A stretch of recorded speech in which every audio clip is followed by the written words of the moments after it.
So here I want to talk about introspective awareness and mindfulness, and I'm going to use mirrors to represent these. And what I'm going to do is kind of use this model. I've used this before in the one where I talked about fear, trauma, shadow, and the matrix.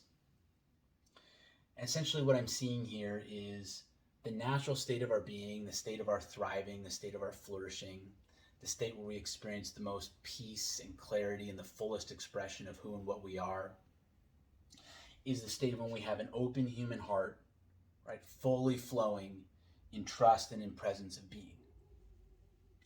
And I think when you see people who exhibit those qualities I was describing, it's not as though, and this is for people for whom you see it being a natural thing, not something that they're really good at faking or something they're able to kind of keep up through a lot of effort. It's just so simple and easy and natural to them, right? You know, for me, it's a lot of people I've seen who are deep Buddhist practitioners.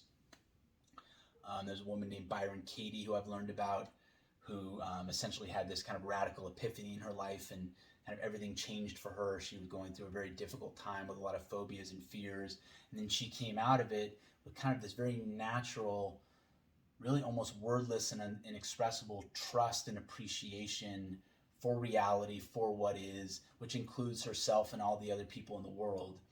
And I really believe that's the result of the heart being fully open, fully able to receive and express in the world.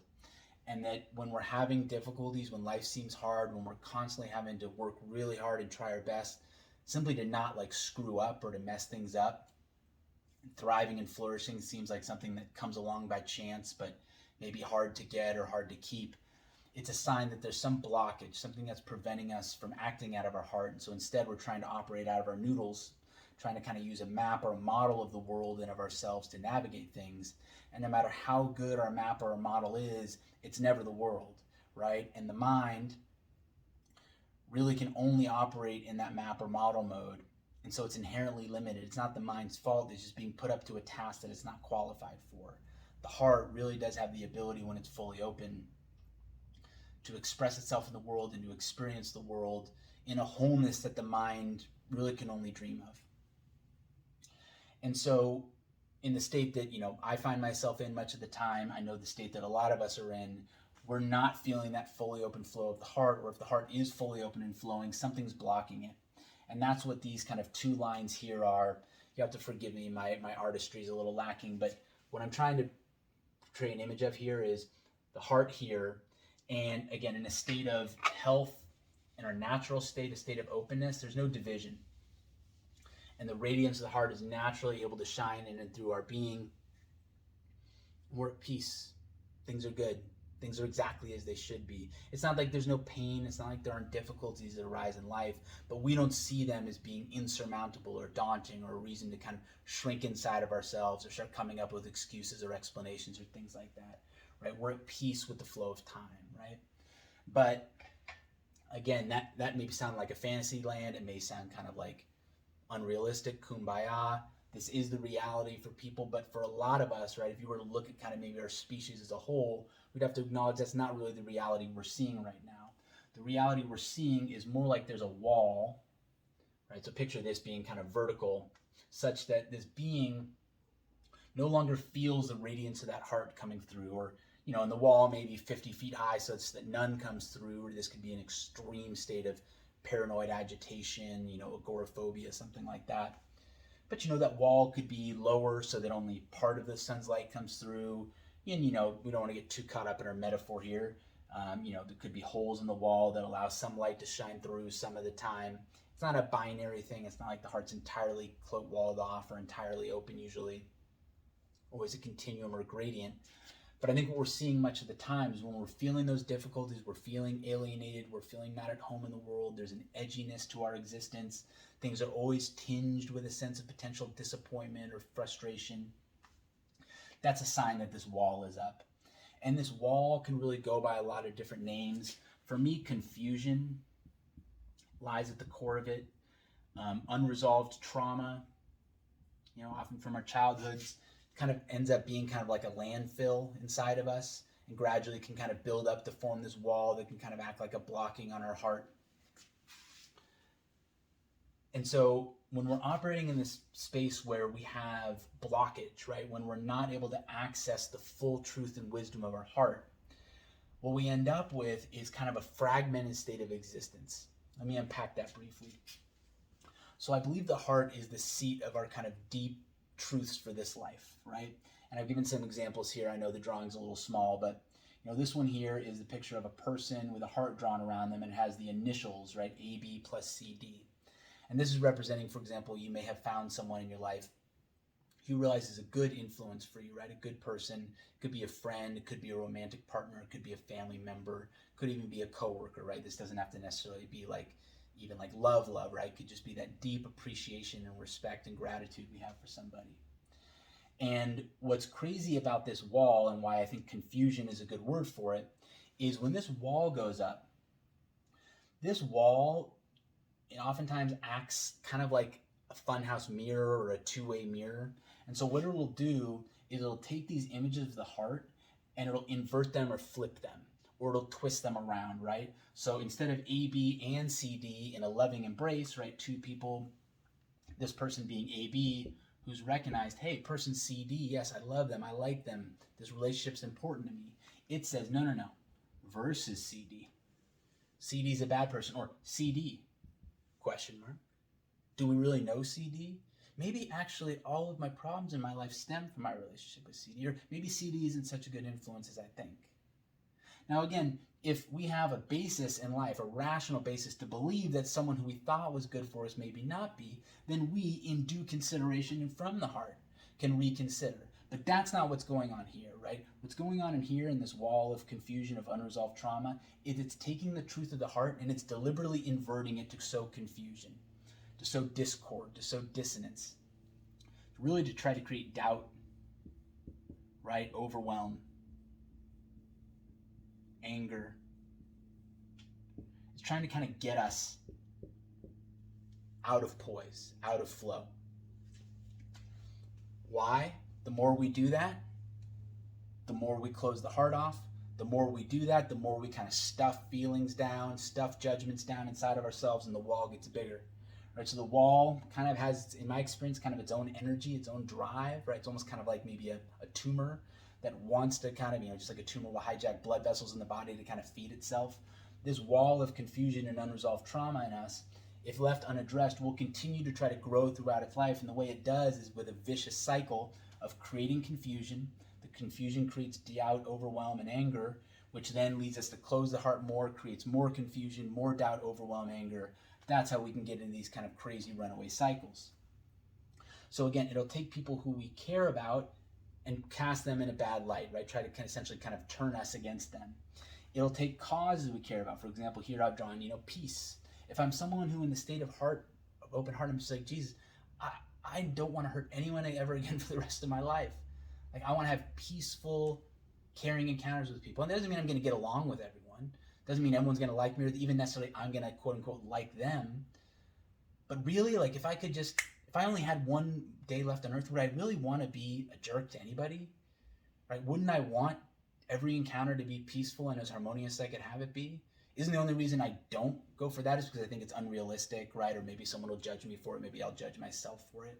Right? But from the heart, that's what I want.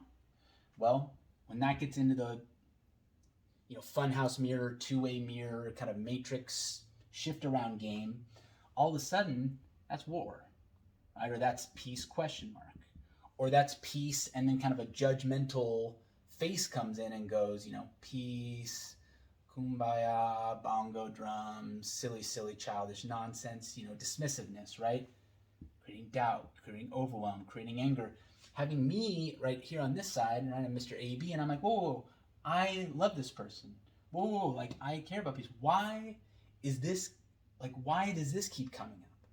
Right? Why do I keep having thoughts and urges and impulses and imagining and these little like flashes about all this stuff, right? It's an indicator that I'm not connected to my heart, that this wall is kind of built up in me, and that I'm not in alignment with my truth, right? In fact, I'm literally in alignment with my untruths because those are what's coming through for me more powerfully than my truths are. Again, apologies for the small drawings here. if they're up close, it wouldn't be particularly impressive. It may not be even more legible. But anyway, what I've drawn here is a picture of a bottle with a line and a circle through it, right? I may have realized in my life, hey, you know what? Drinking alcohol isn't a wise thing for me to do. And I'm not saying drinking alcohol is a bad thing, right? No one should ever do it. You're terrible if you do it.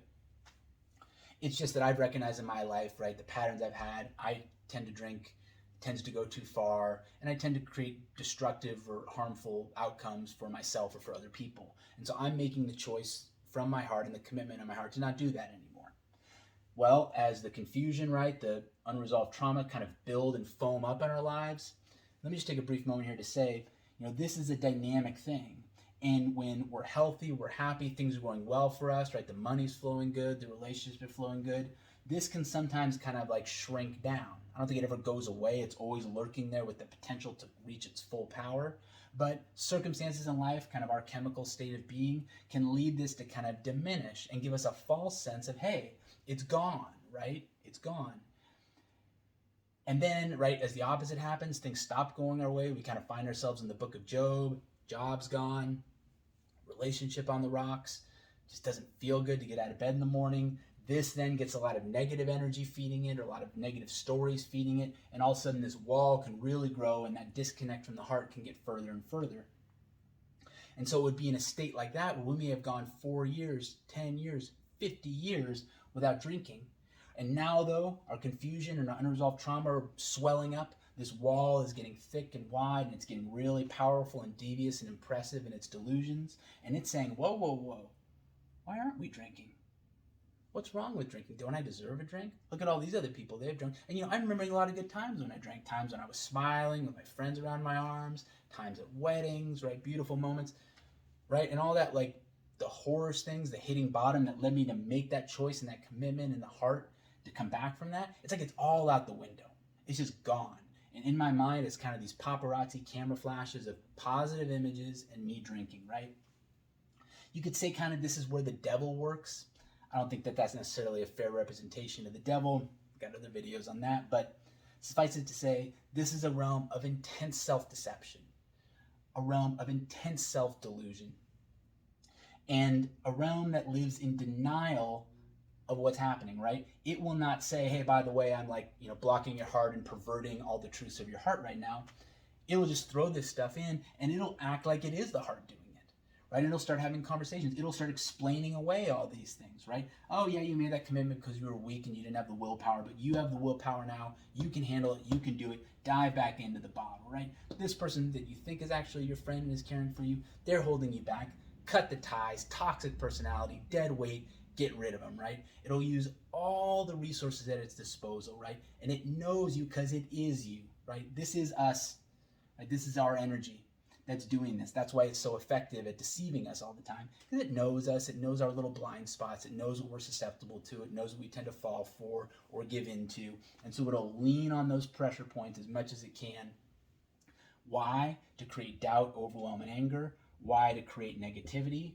Why? To create more confusion and trauma. Why? To create more of itself, right? Just as life, what's the purpose of life? Well, from an evolutionary standpoint, right? What's the purpose of genes? Pass along genes. Right? What's the purpose of a body? Pass along the genes. What's the purpose of a brain? We'll pass along the genes, right? It's all about the genes at the end of the day. I think on these inner dynamics, it's similar there, right? This creates this to create this to create this to strengthen this, right? Vicious cycle, curling in, right? Last one here. Hey, look, happiness, peacefulness, right? Peacefulness, happiness, positivity, joy. We know that this is a way to be in the world. We know this is possible. In fact, we know on a deep level, it's actually a choice, right? A choice we can make from moment to moment. And it's not like just because we make the choice instantly, we're there and we never go back. But we know if we cultivate that habit of happiness, that habit of looking at the world through a positive lens, right? Trying to tilt more toward gratitude than toward bitterness, right? That we'll be happier, we'll be better. In fact, we've experienced that. No. Screw that. Screw the world. Screw all that positive, hippy-dippy, new age nonsense. Look at the world with clear eyes. That's the face you'd have, right? That frown doesn't even do it justice. Should be gritted teeth and fire breathing out of your nose, right? So here we are, right? Here our heart is, here's the heart's truths, and here's the matrix, again, twisting, undermining, poking, prodding, downright flipping the truths of our heart, presenting them to us. And we can live our lives more in touch with this than with this, such that we can end up essentially kind of carrying out these programs and these behaviors and these patterns that we know on a deep level aren't what we're about, aren't even appealing to us. I mean, there's no way we would sit there if there was like a lobby before you were born and you were able to choose for your life, hey, like you get to put like 4 qualities in the satchels of your heart. And those get to carry with you for the rest of your days. And they're what you always kind of come back to refine yourself and recenter yourself, right? Is anyone going to really pick what's in here, right? I doubt it. I think from the that lobby where we're able to have anything we want, we're going to choose those positive qualities, right? We want to be healthy. We want to be happy. We want to be in flow of the world. But we may get so deep into this that even what I just said, we convince ourselves, well, that's not actually possible. So I'm going to pretend that that actually isn't real. Right? That's something that people just say, right? Or people just kind of prop up and pretend is real. And it's not. I fall into this all the time, right? This is, yeah. And then we come up with all kinds of dismissive, pejorative things to say about it, right? That's foo-foo, that's fluffy, that's Sesame Street, right? That's not reality. And the more we live in that, the more we buy into that, the more we believe in it, the more we get coiled in that snake of our twisted heart truths and negativity, the more then this becomes our life, this becomes our sense of self, this becomes our sense of possibility. This becomes essentially the menu off of which we live, unaware that there's a whole other menu with all the stuff we actually want on it. We just can't get to it because we're caught in this cycle. All right, so this is where the mirrors of mindfulness and introspective awareness serve us. And I'm pulling these terms from a lot of, not like Buddhist texts, like stuff the Buddha said, or the sutras or other things that write it down. But, for example, I read Lion's Roar. It's an online literary magazine. You've got a lot of writers in there who basically take Buddhist concepts and they hold forth on them, talk about it, lay them out, break it down. And so my view on this is largely informed by that. Just want to give a little background and context. And so mindfulness and introspective awareness in this framing are like 2 mirrors that essentially allow us to realize what we're doing and to remember and reconnect with the truths of our heart. Right? So let's take this in turn. Introspective awareness. So we're sitting here, right? And we're confused, right? We can feel, we never are fully disconnected from the heart. I mean, literally we're not, right? It's beating in us. And no matter how high this wall gets, right? No matter how confused or conditioned we get, the heart is always there, always available, right? It's always something we can sense and feel. It may sound like a speaker playing distantly within a buried avalanche or pile of rubble, but it's always there. We can always sense it's there. And however, though, this can always be in our face. It can feel like a blanket that's wrapped around our head, headphones that we can't get off our ears, all this stuff urging us to do the things that we know in our hearts we don't want to do, but we feel tempted to do because it may give us a power trip, may play into some vanity game we have, something like that. One tricky thing here is when we're in this state, we may sense something's going on here and go, God, like this doesn't feel right. I want to take a look in the mirror and I want to assess things. I want to try to get back down to my foundation and try to change some of these things because something's just not right. This isn't healthy. This isn't happy. I'm constantly feeling negative. I'm struggling. The problem is because this is what we've known, we look in this mirror for the truth, right? Again, we're so conditioned to looking here for what to do, how to be, what to think. When we ask the question, is something going wrong? We literally look right back into the fox's mouth, right? And it says, oh, sure, let me show you. You're great. Or you're terrible. You're like the best person that's ever existed. If only people really knew who and what you were and what you were all about, they would build statues to you and have all these things, blah, blah, blah, vanity, right? You are literally the worst piece of human excrement ever, as a specimen. I don't mean like what's manifesting in the world necessarily, but like if people could see the thoughts that are going through your head, the dreams that go through, the temptations you have, all those things. I mean, my Lord, you would be in a museum of terribles and you would be the first exhibit on the way. They'd have stuff for you in the gift shop, statues and dolls that people could poke and stuff like that. I mean, this is how terrible and awful you are. Notice the game it's playing, it's not actually showing you what you're doing. It's judging and characterizing you and asking you to buy the judgment and the characterization. It's not saying, okay, what we're seeing is you're slipping back into drinking. You're kind of being robotic in your responses to your good friend. You're really taking opportunities for peace, and you're kind of needling and actually picking subtle fights and stuff like that. That's what a friendly mirror would do, a helpful mirror would do, right? It would plainly show us, hey, here's literally what you're doing. Here's what you're up to right now, and here are the patterns we're seeing in your life generally. That's not what this does, right? This just feeds a vanity game back to us, tells us either simultaneously or in rapid alternation how amazing and terrible we are. Why? To create doubt, overwhelm, and anger, to create negativity, to create confusion and trauma, to build this wall up, make it even more warped, even more twisted, gradually coil us entirely in it to the point where we just treat this as a complete fantasy, complete nonsense. Here's the real world. Here's brass tacks. Here's the game everyone else is playing. I play that game as well as everyone else, right? I'm a fully functioning adult, all these things. And it does it again by not showing us what we're doing, but by giving us a judgment or review, which part of us craves, right? Part of us craves it in that drama game. We want to know, am I a hero or a villain? Am I good or am I bad? Am I special or am I not special, right? And in those cravings, we feed ourselves into this mirror, and the mirror feeds us right back what we're craving, which is the stories of our amazingness and our terribleness. The mirror of introspective awareness is a saving grace. Why? Because it shows us how we are being in that moment. And if we start asking, it'll show us how we are being in our lives. It'll say, hey, Joe, right now, you're being a kind of a jerk to your friend. Right? And it won't do it that judgmental way. I actually kind of just projected from the mirror, didn't I? It said, hey, Joe, you just used this tone with your friend. And I hear it, I go, wow, that was dismissive. Yeah, that was kind of tense and flat. That kind of had a subtle message in the end to it, didn't it? Of like, and I don't want to hear any more from you right now. It was kind of like a this, wasn't it? I'm not going to get that truth out of this mirror. The mirror of introspective awareness will give it. That's why it's a saving grace. It shows me the truth of who and what I am, not in the like story sense, but like literally like, what are you doing? And don't just like funnel it through all my stories and my filters. Don't cater to all my sensitivities, right? My ego triggers and the things that, oh God, don't tell me I'm doing this. Don't tell me I'm doing that. It's a mirror. It's going to say, here's what you're doing. And the beautiful thing about it is it's uninsistent. It doesn't shove its way into life, right? Shove its mirror in the face and say, you're doing all these terrible things, right? That's kind of a this game. This is a friend. This is respectful, right? This is available, right? It's receptive, it's resourceful, it's not insistent.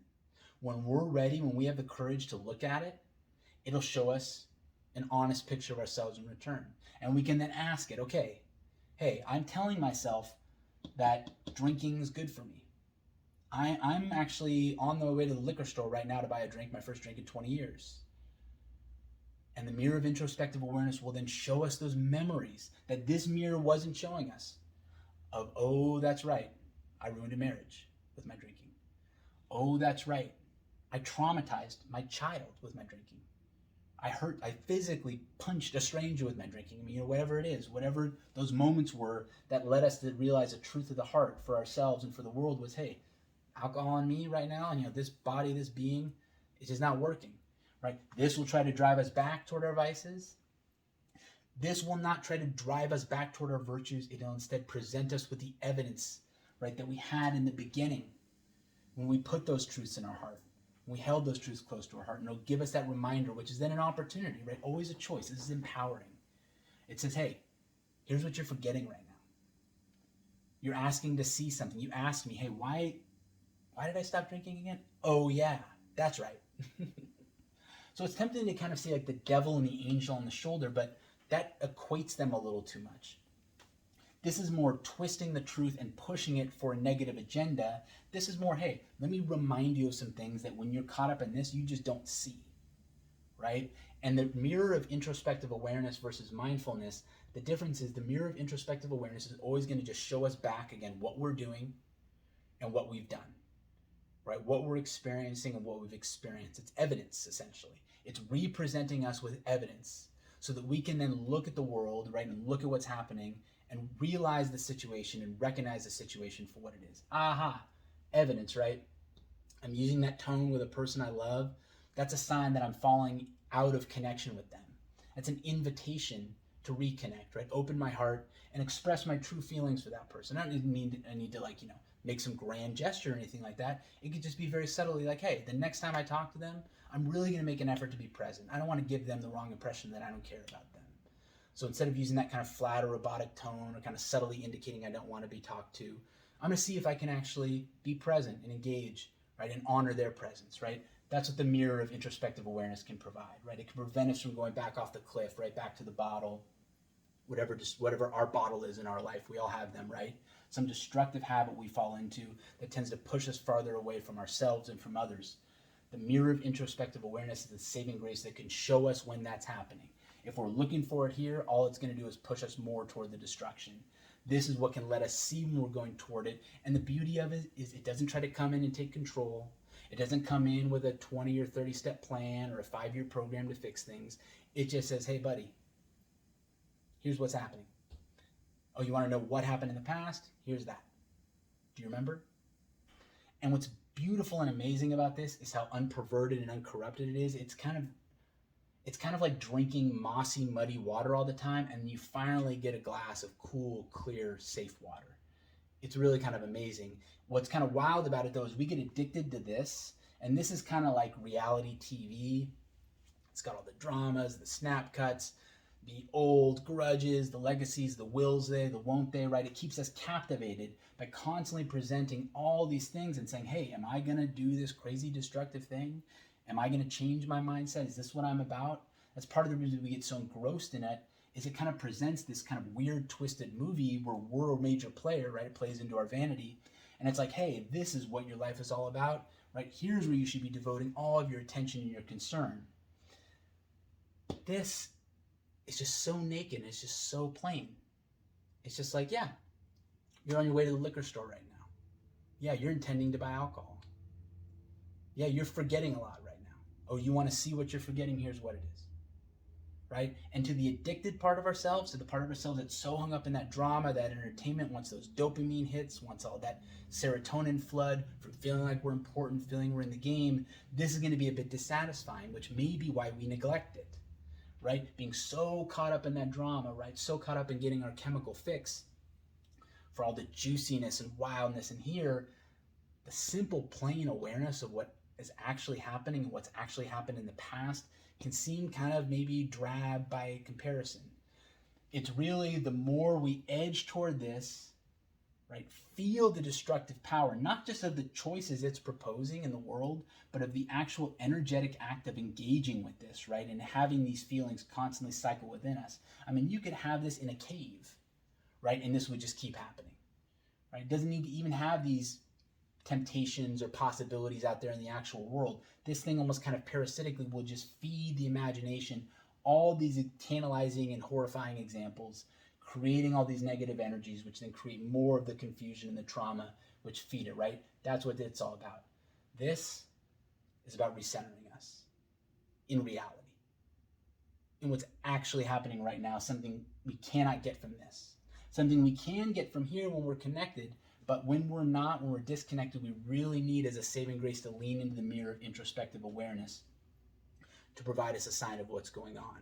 And one of the beautiful things is this mirror is always available to us, but we need to get in the habit of looking for it, finding it, recognizing it, and cultivating a connection with it. Now, likewise, we have the other mirror, which is the mirror of mindfulness. Now, the mirror of mindfulness essentially is the mirror that lets us see around the wall of our drama, of our confusion and our trauma, and helps us realize, kind of by triangulation, the truths of the heart.